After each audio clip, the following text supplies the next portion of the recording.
আসসালামু আলাইকুম ওয়া রাহমাতুল্লাহ। সুপ্রিয় দর্শক, সম্মানিত আমিরে জামাত ডাক্তার শফিকুর রহমানের সমর্থনে ঢাকা 15 আসনে এবার মাঠে নেমেছেন নারীরা। প্রিয় দর্শক, যেই বিএনপি নারীদের টাকা ভাড়া করে নিয়ে তাদের মিছিলে নিয়ে যায়, অথচ বাংলাদেশ জামাত ইসলামের মিছিলে টাকা দিয়ে ভাড়া করে আনতে হয় না, নারীরা তাদের নিজ থেকে ভাড়া দিয়ে তারা এই মিছিলে অংশগ্রহণ করেন, জনসভায় অংশগ্রহণ করেন। অনেকে বলে নারীরা নাকি জামাতে ইসলামীকে পছন্দই করে না, জামাতে ইসলামী নারীদেরকে অসম্মান করে। তাহলে ঢাকা 15 আসনে যে ইতিহাস সৃষ্টি করলো নারীরা, এটা তারেক রহমান কি বলবে, বিএনপি কি বলবে? এই মিছিল দেখে তাদের হার্টবিট বেড়ে গেছে। হাজার হাজার নারী কর্মীরা মাঠে নেমেছেন, নির্বাচনী প্রচারণায় নেমেছেন আমিরে জামাতের সমর্থনে। তারা আমিরে জামাতকে সমর্থন করছেন। আমিরে জামাতের জনপ্রিয়তা এবার টের পাচ্ছে বিএনপি। ওই প্রথম আলু, ডেইলি স্টার এরকে মতো মিথ্যা জরিপের কান দেয় না জনগণ। ঢাকা বিশ্ববিদ্যালয়ে এরা জরিপ করেছিল, মিথ্যা একটা জরিপের পিছনে অনেকে ছুটতেছে যে প্রধানমন্ত্রী হবে তারেক রহমান, সরকার গঠন করবে বিএনপি। এবার খেলা যে কোন লেভেলে চলতেছে সেটা আপনারা বুঝতে পারবেন। প্রিয় দর্শক, এই মিছিলটি আমি শেষ করতে পারিনি, প্রায় 24 মিনিট ধরে মিছিল আমি দেখছি। আপনাদের পুরো মিছিলটা আপনাদেরকে দেখাবো। আপনারা ওই স্ক্রিনে দেখতে পাচ্ছেন ছবিগুলো, আপনারা দেখেন ছবিগুলো। এত সুন্দর হেজাবি পরে তারা মাঠে নেমেছে, অথচ এই বিএনপির মিছিলে দেখেন যে 2-3টা ভাড়া করে, তাদের শরীরে কাপড়ই থাকে না, তেমন রন্না থাকে না, কাপড় থাকলেও রন্না থাকে না। কি একটা বিশ্রী! তাদের একই স্টেজে গান হয়, কোরআন তেলাওয়াত হয়, সব কিছু হয়, অথচ যে বাংলাদেশ জামাত ইসলামীর যে কোনো অনুষ্ঠানে সর্বপ্রথম শুরু হয় কোরআন তেলাওয়াত দিয়ে, এবং সবসময় ইসলামের সব কিছু দিয়েই কার্যক্রম পরিচালনা হয়। তো প্রিয় দর্শক, আপনারা ডিসাইড করেন আগামী 12 তারিখে আপনারা কাকে ভোট দেবেন। তো প্রিয় দর্শক, আমরা বেশি দেরি না করে চলুন সেই মা বোনদের সেই বড় একটি মিছিল, যেটা ঢাকা 15 আসনে করেছেন, সে মিছিলটা আমরা দেখে আসি।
তোমায় বলে যাই, মা বোনদের বলে যাই, মায়ের কোলে শিশুটা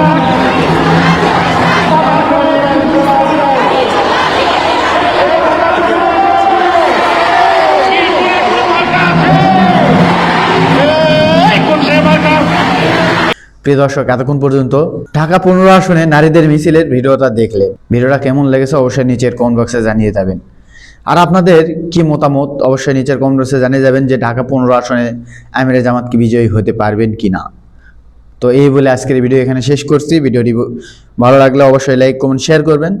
জামাত শিবিরের নিত্য নতুন আপডেট ভিডিও পেতে চ্যানেলটি সাবস্ক্রাইব করে পাশে থাকবেন। সকলকে ধন্যবাদ। আসসালামু আলাইকুম ওয়া রাহমাতুল্লাহ।